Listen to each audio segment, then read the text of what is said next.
Hi, everybody. Welcome to the Quick and the Brave podcast.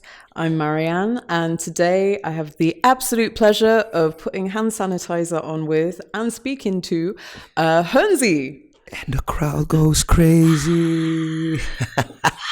Welcome, Hernsy. He wasn't joking. Wow, this hand gel is, luxurious. Yeah, I'm disinfected all the way. All the way. Thank you. You are very, very welcome. MVP, the real MVP right there. Man, in these times, right? Oh man, for real. It's an experience. So yes, welcome to the Quick and the Brave podcast. Thank you. Today we are going to be speaking to you about fitness.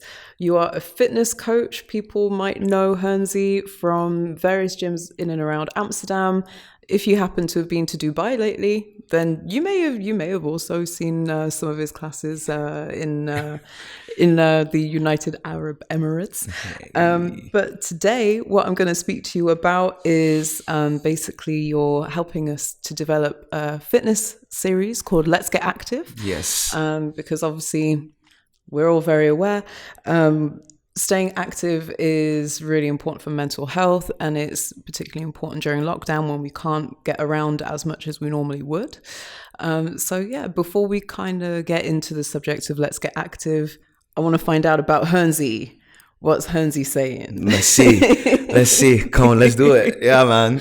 Are you ready? You ready for the questions? I'm super ready. Let's do it. Let's go for it. So, I want to find out about your journey. Like, how did you initially get into fitness? Well, from young, I started being an athlete. I was an athlete. I used to play football, soccer in US. Ooh. Yeah, that's the origin, man. So that's where Hernsy being active started. As a youngster, kicking the ball at football clubs. We had the luxury of, in our neighborhood in the southeast of Amsterdam, a lot of football clubs where you could just, after school, go to and just enjoy the beautiful sport, football. And that's how it kind of started. And started to doing that. Started getting fit, started getting a lot of training all the way till we got older. Like I played... I'm 6. Oh, wow. At the time. I was going to say, what age did this start? Yeah, I'm 6 at the time. So, baby Hernsy. Yeah, man. Hey, baby Hernsy. Yeah, man. Short boy. I was short. I was very short. I was always the shortest. But my pace really helped out with football. So that was fun, and grew with that all the way until where I got the beautiful opportunity to bring my skills to the US. Got a scholarship for soccer. That's why. Wow. It's confusing, right? Like they use soccer when you say football, and they use American football. It's a confusing process, but of course, we can go with soccer if that's easier. But I mean Premier League thing, Bundesliga, that stuff. So for people who don't know what soccer is, but man, US scholarship, and that's why I got introduced to the everything around it, right? So it's not only about playing matches, but what are we eating? How do we stay injury free? Stuff like that. That was a serious thing in the US. So that's when I really, really started to understand the body a little bit more. And I liked that for some reason. Like I was always paying attention to that. I always loved the extra work that I had to do on the side next to playing matches. Obviously, I'd love for that. And that's what kind of age was it that you went over to the US? I was 21. Okay. It was 2011. I was 21 when I earned the scholarship. I went to Oklahoma first for 2 years.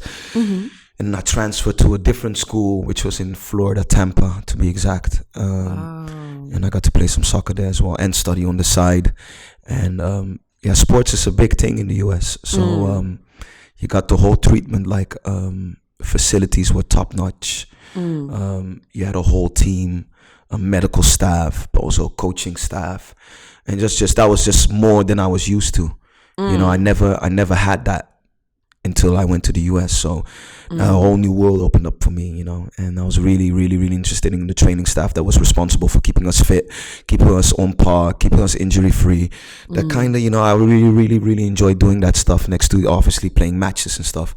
So really a holistic kind of experience to it, not just you're doing sport for the sake of winning matches. I know it's like a whole life. Yeah, I really love the lifestyle of staying healthy. in terms of staying match fit. You know, like it wasn't hard to keep up with that for me. You know, so that's why I would say that's where my fitness journey, I would say, started.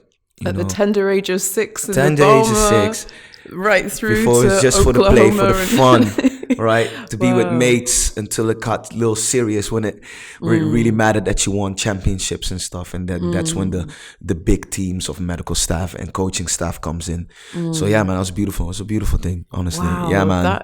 Okay, we're gonna have to speak some more on this at some point. I have stories for you. I have stories for days. Ooh, the US. Yeah, man. Okay, so yeah, we're gonna have to have a sit down and chat about Perfect. I'm here for you. You know that, Marianne. I'm here. There'll be a whole series of podcasts talking about Hernsy's life. Yeah, man. So when was your transition then to coaching? When did you make that choice? After college, got a job at the headquarters of Adidas, and that's when the athlete life turned into the 9-to-5 office life.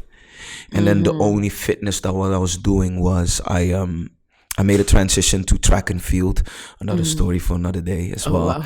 Track and field was a part of my life as well, and to combine a full-time, full-on job.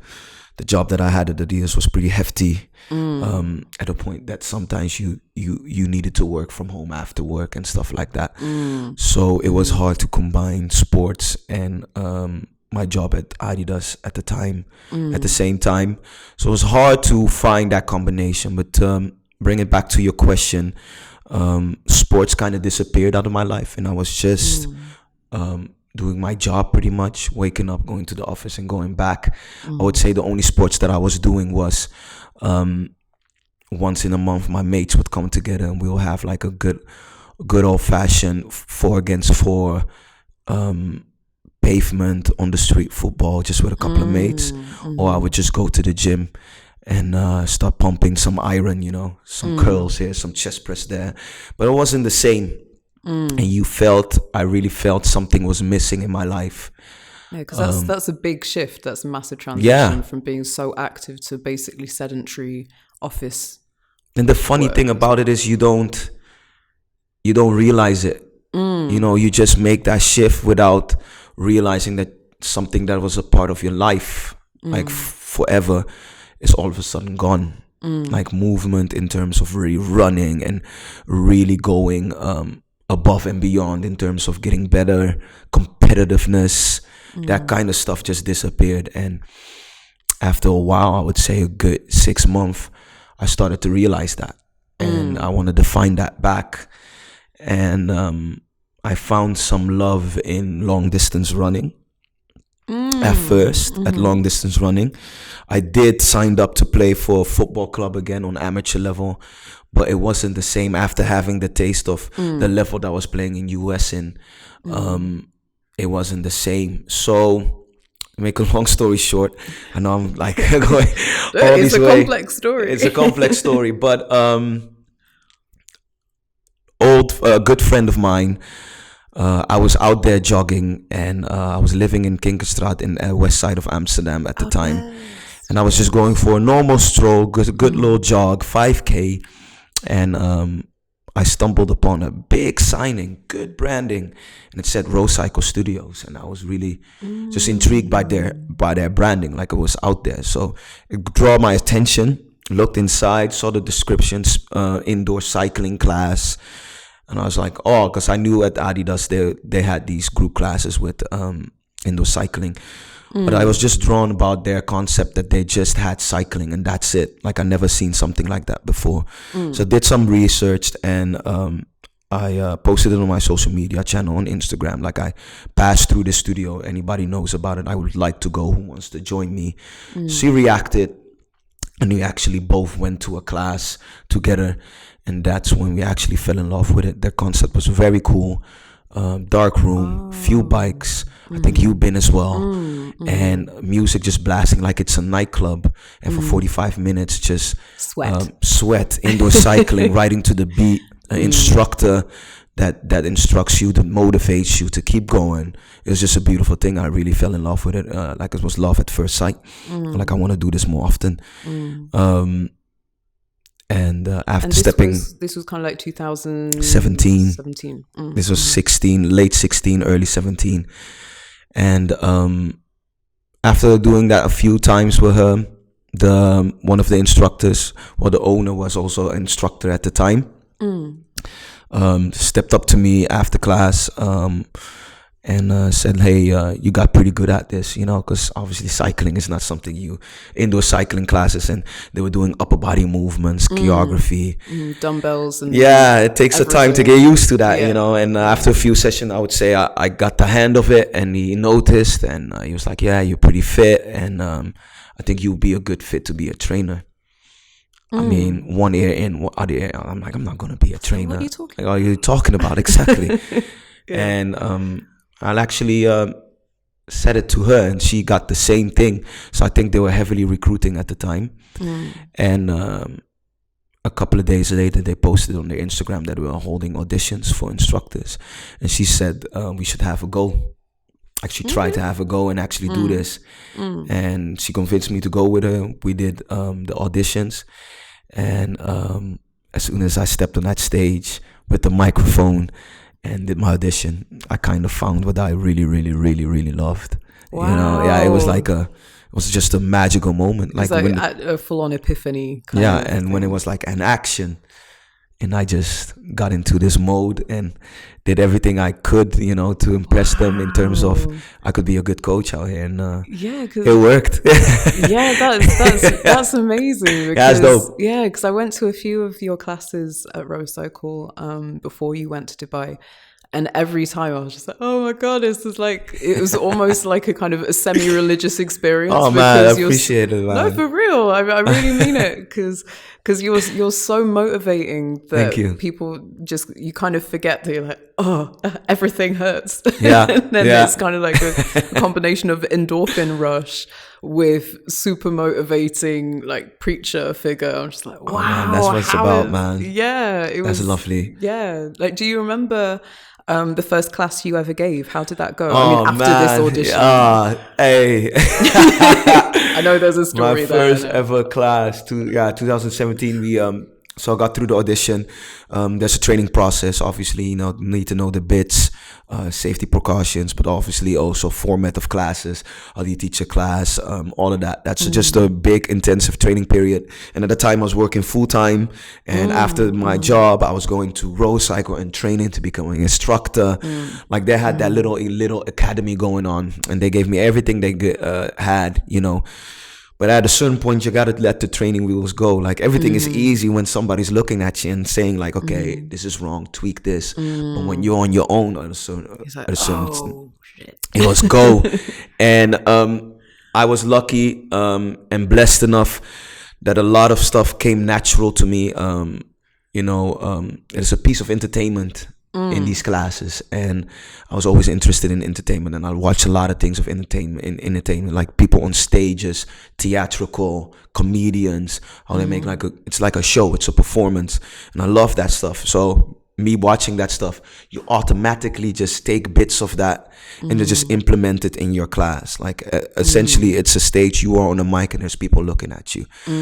Yeah, because there's something like up to 60 people at any one time. Yeah, man. Like we started, quite a small room. We started like 30 bikes, and it just expanded to 60 bikes, and it just got bigger and bigger and bigger, and that was so nerve-wracking about it, Yeah. But the first class, after the academy, you kind of like passed, and you are ready to actually give classes for paying clients, But that was pressure for me. It's real. People actually paid. Yeah. To come see you, you got to make sure that 45 minutes were well spent. And I'm a rookie, and I just remember my heartbeat just going out of my chest, like boom, boom, boom, boom, boom. I was already sweating when I was going in, and there's always that awkward 5 minutes before the class, like you actually, it's like giving a speech or like a presentation for your classmates in school. Like, hi, I'm Hernsy. What you gonna say, But, I did the thing. I was like, yo, Hernsy, I just got out of the academy. Super excited to give you guys my style of teaching. And I was very lucky enough that they built a community and they knew how the training was going in terms of new instructors getting enrolled into the program. So they already had that in the back of their head, like, okay, he's a new instructor, he's going to need some time to adapt and get used to it. So they gave me that ease. They were really smiling, very positive towards me, and that gave me the comfortability to actually do what I do. Kind of like a safe space to feel like, okay, I can make, I'd rather not, but I can make a mistake. And they're giving me that liberty to do that. Exactly. But me, the perfectionist in me was like, nah, I have to. I'm going to make it incredible. It has to be fire emojis all the way through, Like that was the mentality going in. And then, same thing. As soon as it was action, like you just go, you just do what you prepared and just hope that people really loved it. And I remember I was just moving a lot. I was just chatting a lot. I was talking for 45 minutes straight, just blah, blah, blah, whilst blah. Doing these incredibly intense, like double the resistance. How is he still talking? I promise you, people didn't even hear the tune. It was only me chat. Like I chat, but man, that day, and that was the feedback, like, yo, ease up with the chatter, and let the music take over for a certain point, So that's things that you learn early on. But man, I chatted that whole class. That was 45 minutes. It's just da da da da da da da da. Yeah, I would just be impressed that you could talk continually for that long whilst on a spinning bike. I was tired. Wow. Okay. I was tired. Dry mouth, everything. I needed water. Like I didn't even touch my water bottle that day. Like it was a full water bottle that day. Yeah, man. I was just chatting because I was just nervous. I was like, I have to say something. The whole time. God, like, now I am mad dehydrated. It's just like, man, I chucked that water bottle after class, man. It was quick. It was flipping quick. Oh, wow. I know that you mean it. I'm telling you. That you mean it. So I've already kind of mentioned that your teaching style is very motivating, and I can't even fully describe what it's like, but it is kind of like if you were to go to I don't know, like if you could picture like a congregation really getting whipped up into they're feeling the spirit basically, and that's what your classes are like no shadow of a lie. So I kind of want to know, like, what motivates you when it comes to fitness in general. That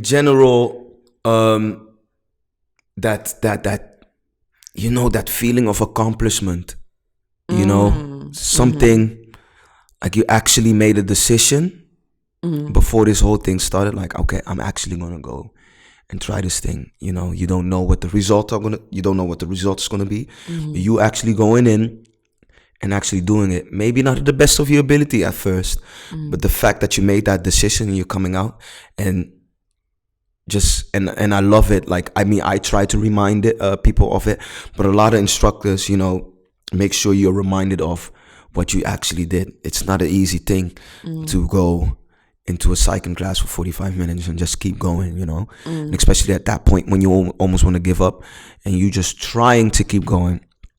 It's already trying. The try, the try is a victory at itself.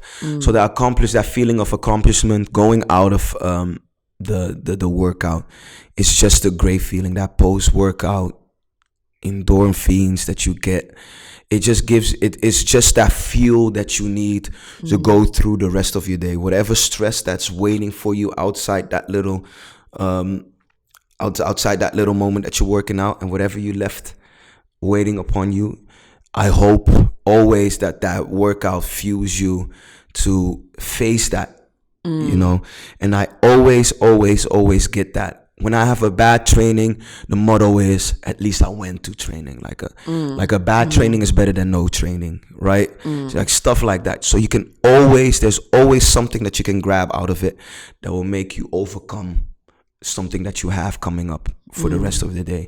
And if you have nothing going on for your day and you have a beautiful day waiting for you, just that add-on make you feel superwoman or superman, like I woke up and I went to my workout. Now I'm ready. I feel good. I'm gonna have a healthy or good breakfast, or I'm just gonna eat my favorite thing in the world. you're allowed to reward yourself, you know. Yeah. And I always get that after training, you know, and I live for that. And so in terms of training for myself, that's why I draw motivation out of it, you know. And in terms of giving training, I really wish that upon everybody that comes to my classes. So that's what my classes are built upon, like reminding people what they're doing, reminding that you are going to get something out of it. And if you're coming into it like unmotivated, I hope that flips around 180 degrees and that you go out and just take on your day, you know. Yeah. So I really read that are small things that I grab motivation out in terms of these fitness classes. And I hope the same for everybody that comes to a class of mine or anybody. So, over the past few years, so we mentioned that you were working for Row Cycle for a while, and people know you from various locations in Amsterdam and Dubai. What has the transition been like from that very personable in-person class to online? Because obviously with lockdown, for quite a number of weeks now, gyms have been shut, fitness clubs are just like a no-go zone.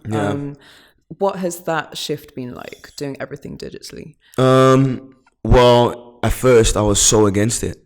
Like I was very hesitant, I was very unsure, like is this gonna work? You know, I really get drawn by energy of people in the same room. Like I take away from that, you know. So I wasn't really sure how screen time could replace that, you know.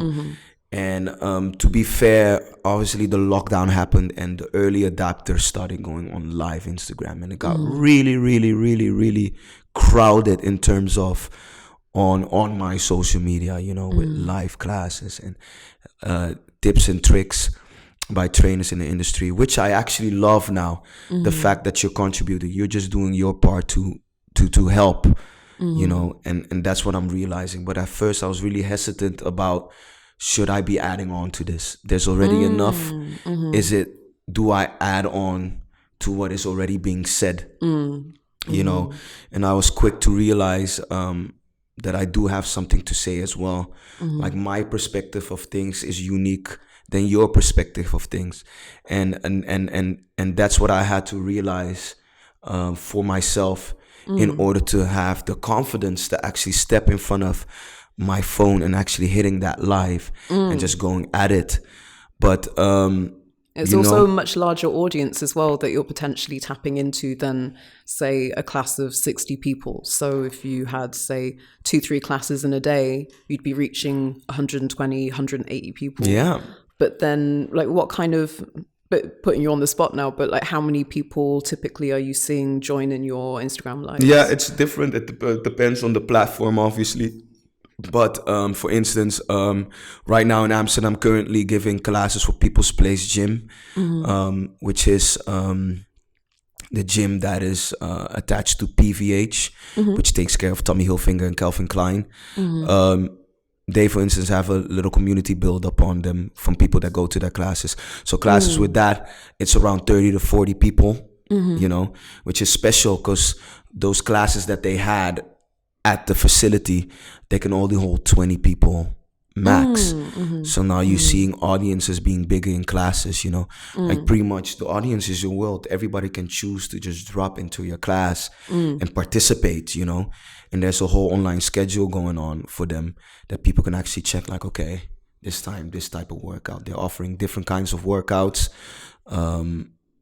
And again, it's beautiful because they usually just hold 20 people in real life. And now you can expand on that. Now you're forcing people to just stay in and actually participate so everybody can join in. So that's beautiful. It's much more accessible. Yeah, as a lot well, of people are now participating. That's dope. So again, it depends on the platform, like bigger platforms. The Tommy Hilfiger Instagram itself has a little bit of a bigger platform, like 30 million people. So now class numbers go a little bit bigger. A little bit bigger. Yeah. Class numbers get a little bit bigger now. Yeah, but again, it has to do with time zones where people are checking in from. people obviously have things to do, so people check in back later. There's a luxury that you can save the workout and people can Come go back to it later. to it 24 hours and people can check that later. So that plays a role. But people definitely check in and do their workouts, which was so special, which made it also so easy to transition to virtual coaching, I would call it now. The reaction that I got from the first class that I gave was so good. Like, I was very hesitant about, now, I don't know what people thought about it. I don't know if people really liked it. I don't know if the same energy that I give in real life was perceived and translate online through screen to screen.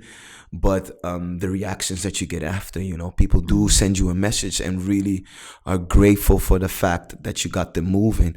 That's really grateful for the class that you gave, and actually heard some comments, people saying like it felt like I was back into a real class, and that just blew my head. And I was like, wow. I did not know that was you could have the that kind of perception impact on the other side, and I draw motivation from that. I'm like, okay, well, I want to keep delivering this because I know how it feels going back to having that post-workout feeling, being in a class and doing what you have to do, and then coming out of the class and feeling accomplished.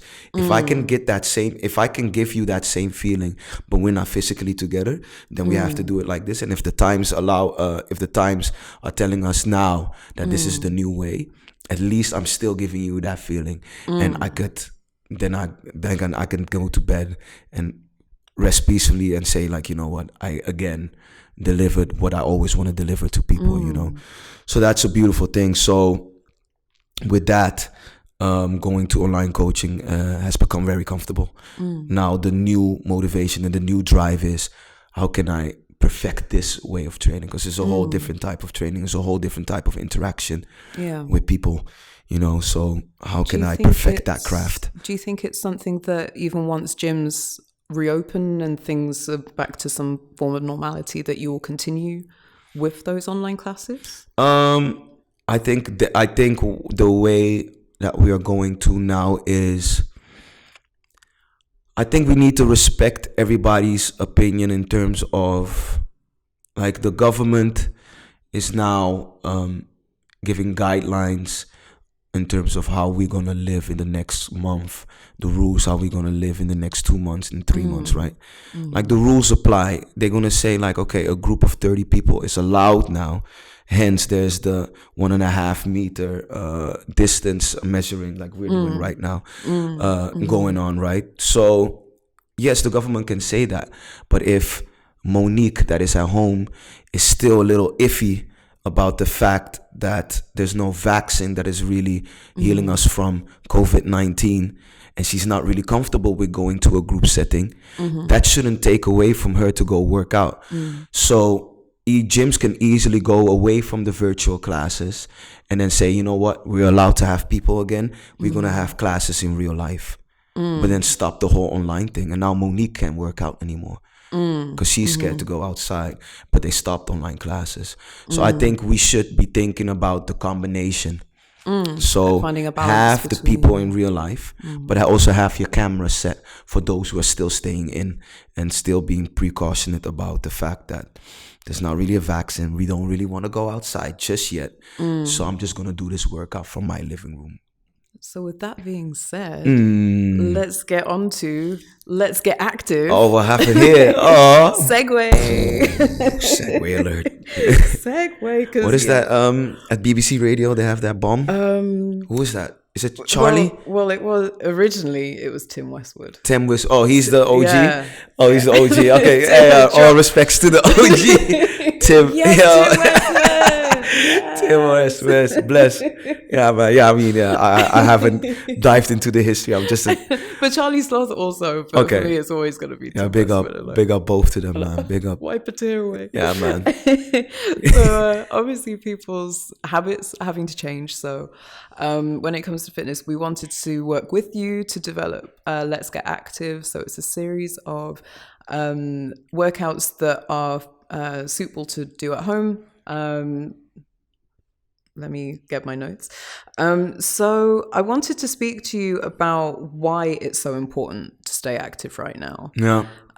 Because we talk about exercise in general terms is beneficial for a whole host of reasons, but why is it especially important now? Especially because, you're now limited.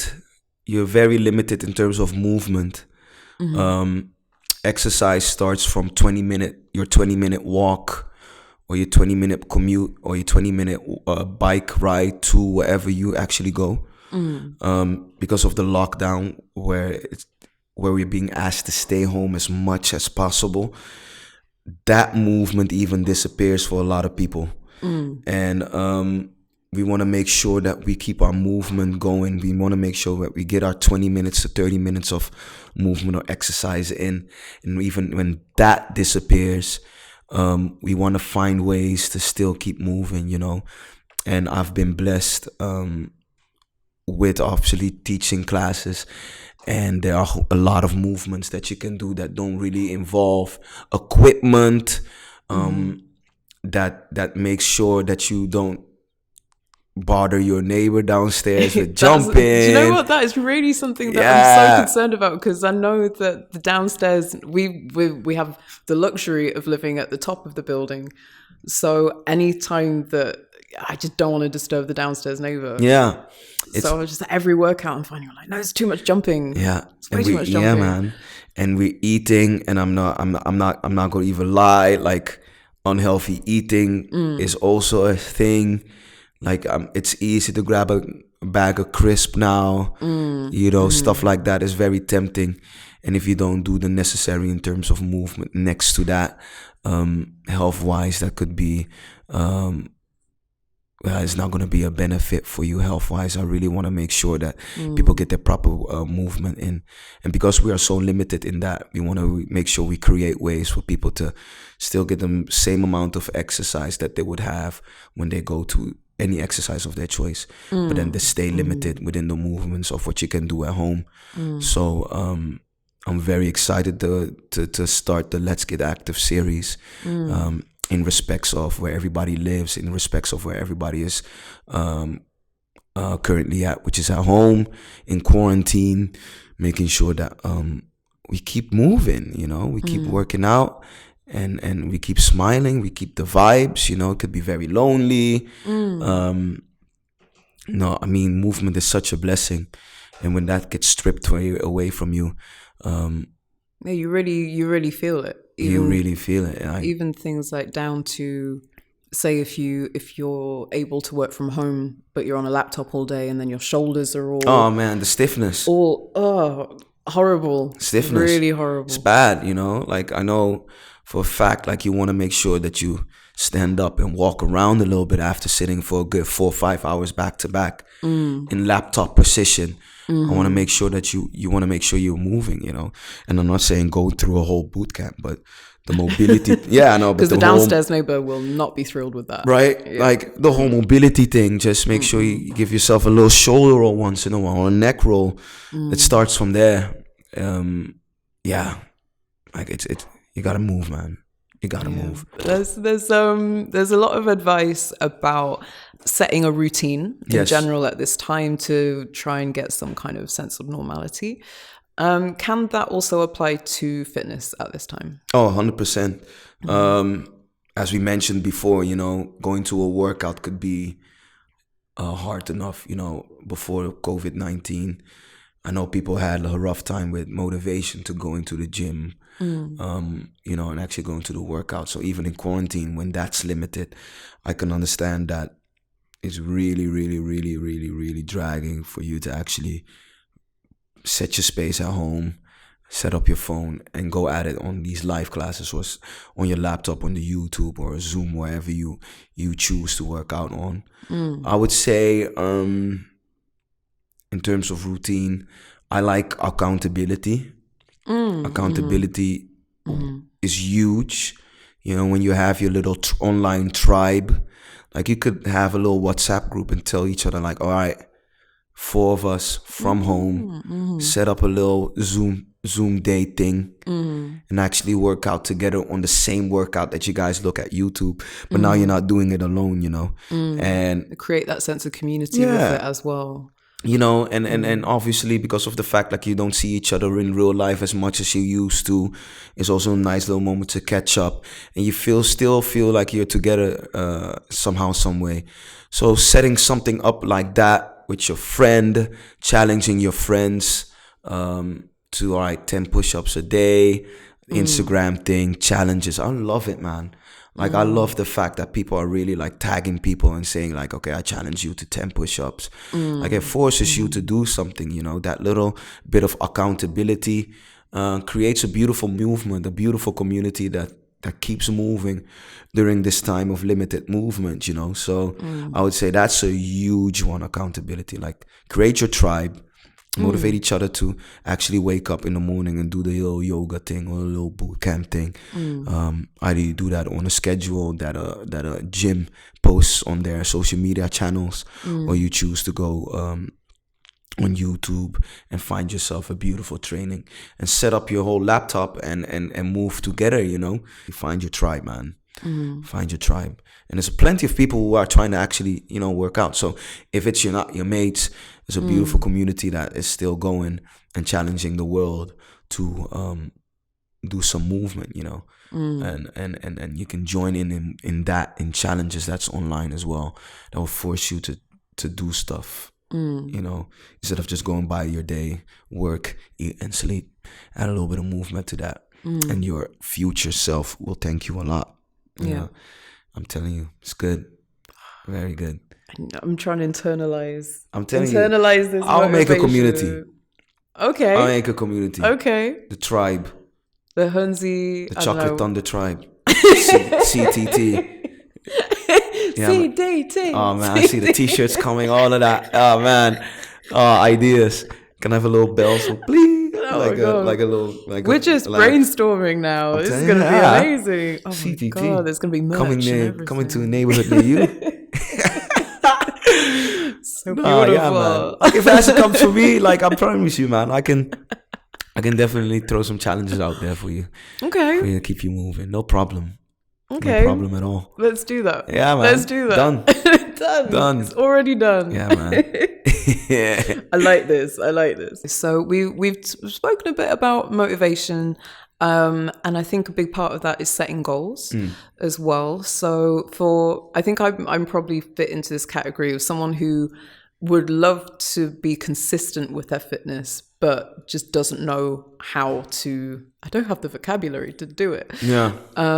So potentially you could also be a complete beginner to fitness, but you're realizing as a result of being in lockdown, movement is so restricted. Yeah. That you realize that you want to make a start on this. So what kind of fitness goals are realistic? Say if you fit into that category.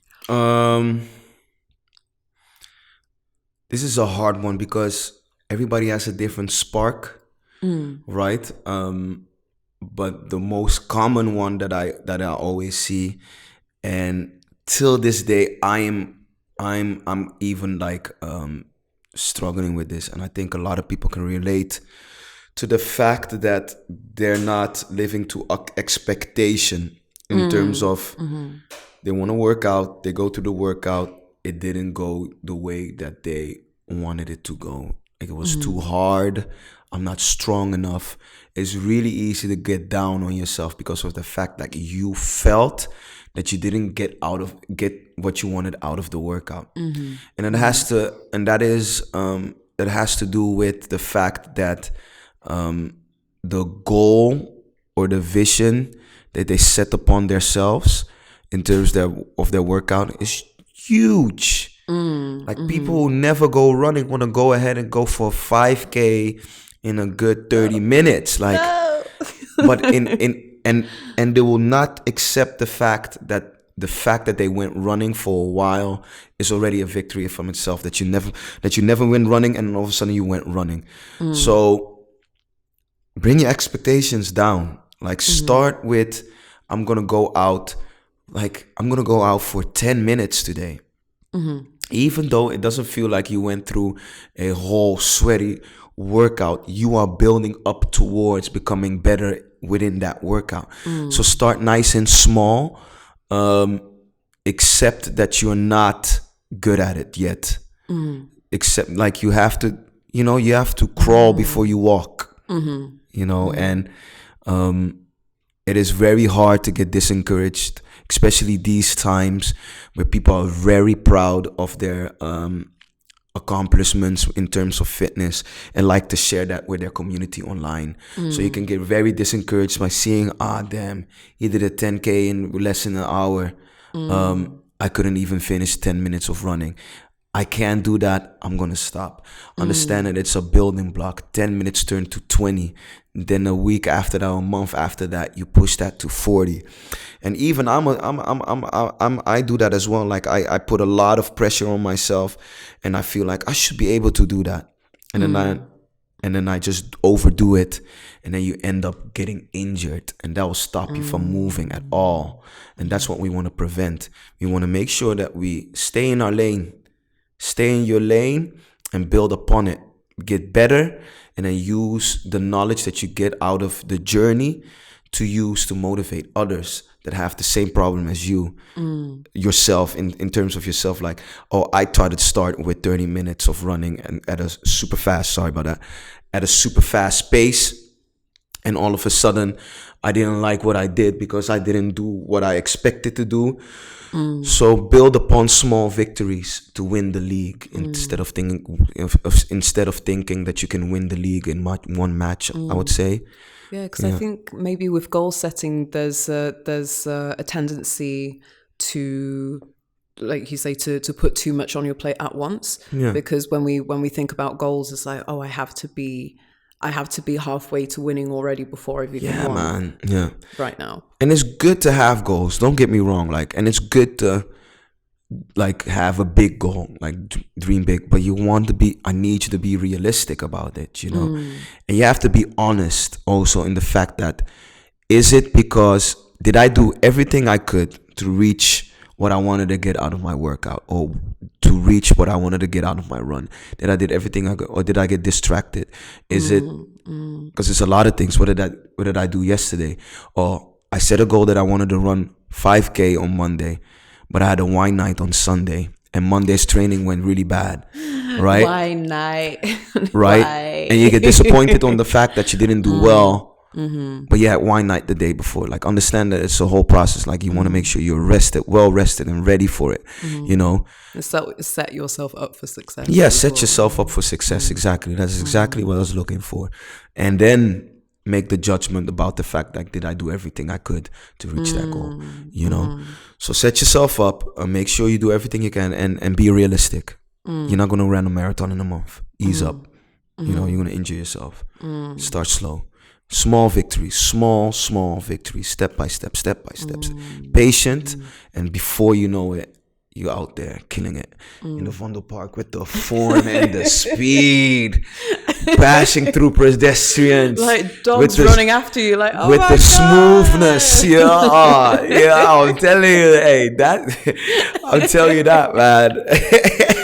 Okay, so with the smoothness. That's the thing. I need to let's bring it down, make it smaller, manageable goals. Man. That's a really good thing. There's no shame. There's no shame in that. It's your journey, man.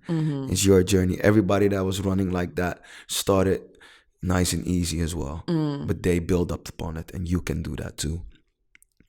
Okay, so the last question that I have for you is about, so we mentioned about goal setting, making them realistic.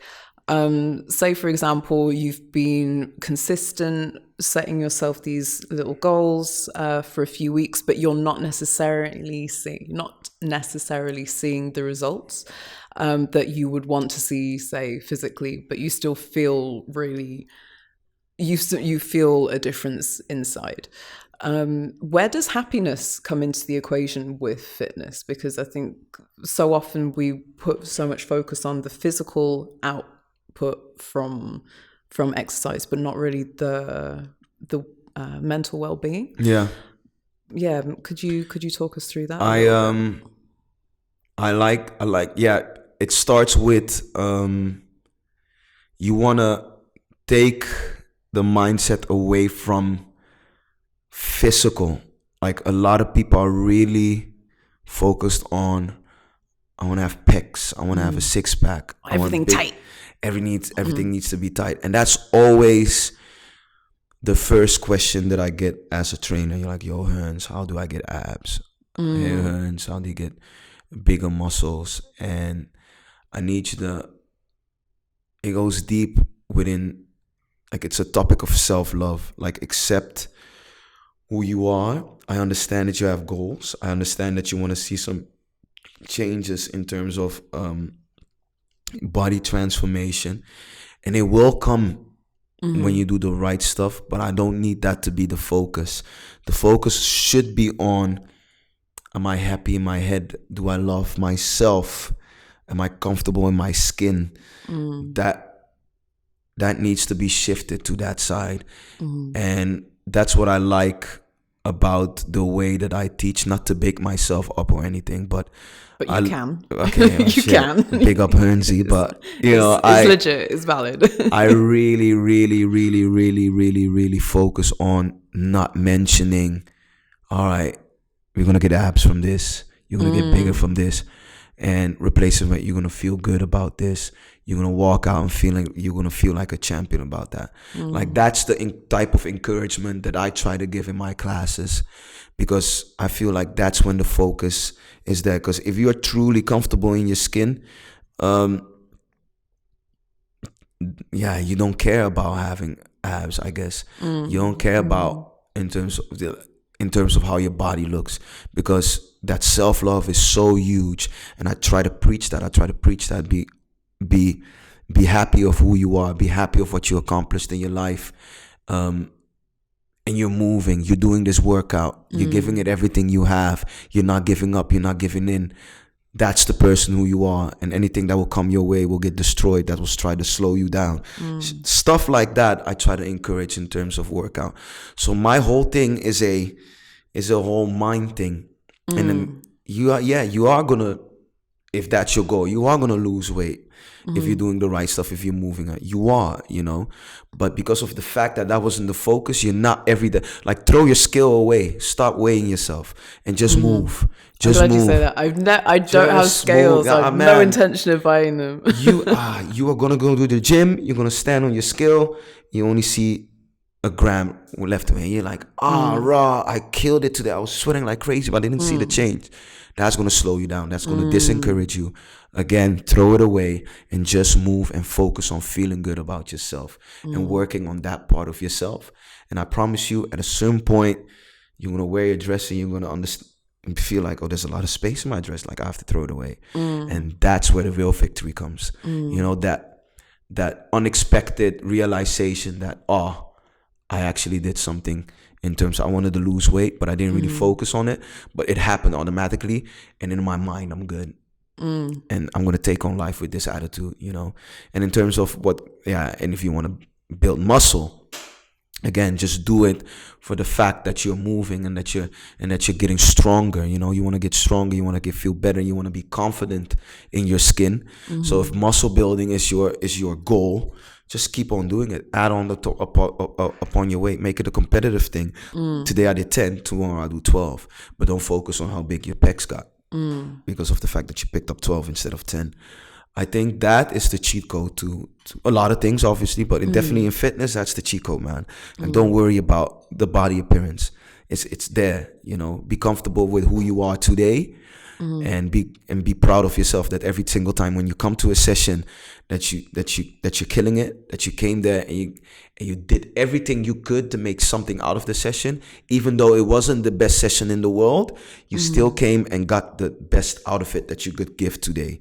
And that is a victory of itself, I feel, and that's how I feel, and I try to preach that in my classes. And I hope people resonate to that and take that away from the classes and feel a little bit better when they come in. Hernsy. Yes. I want to thank you for your pearls of wisdom. If people want to track you down on Instagram, where can they find you? At Hernsy Herns on Instagram. You can also follow my celebrity account, Idris Elba, out on Instagram. Your boy. No, I'm kidding, man. Hernsy Herns on Instagram. Check me out. Try to bring the vibes, the positivity, the motivation. And yeah, man. And everything that I just talked about. And yeah, man, just stay safe and healthy, man. Bless up. Practicing bless what you down. preach. Bless your mom, bless your dad, your auntie and your uncle. Yeah, man. Oh man, that's so nice. So you will be able to find Hernsy on our Let's Get Active series on The Quick and the Brave. You can find us on Instagram at The Quick and the Brave. So yeah, there's going to be some movement happening. Hernsy, thank you. Well, goddamn. Yeah, man. I had to do the 3-camera thing. See you later. So until next time, see ya. Peace.